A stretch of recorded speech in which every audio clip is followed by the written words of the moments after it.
Lightweight model instancing.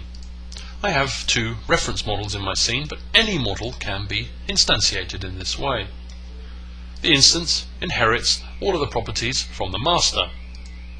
If you want to populate your scene very quickly, we can use things like the new army maker from the net view.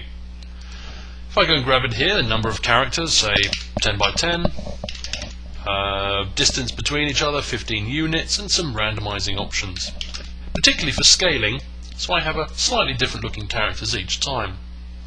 If I select my models, I can create my army. So it's going to populate my scene and apply the randomness slightly after, using instances as my models. If I have a look now, there we go, we start to get a very quick animation. Beauty is I'm actually using model sources.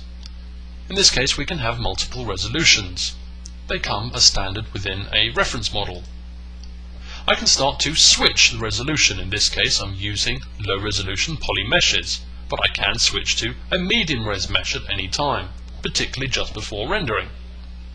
If I play this back, you can see it has the same animation. What I can also do is select these and jump to the same models but with different animation, so I'm using the resolutions to change the animation. In this case they're all walking forward. We can also have a look down here. We see that they also have randomness distributed in the scaling, just to make it look a little different. Using instances means I have no overhead in terms of memory, because these are in fact just nulls. This also propagates through to the rendering. So as soon as I go into here, you can see the speed of the rendering, because all it's doing is looking at its master. If I want to propagate animation changes back again, that also isn't a problem. What I simply do is go into here and say I want to take this animation and move it backwards and forwards bidirectionally. At the moment their animation is actually being driven by the mixer. So now when I do this, I can select my models and go back to, say, the low resolution.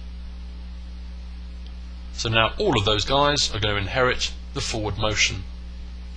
Using instances means I can populate my scene very quickly with very little overhead in memory, and using multiple resolutions means I can also control my scene and the number of triangles as well as the animation very, very easily.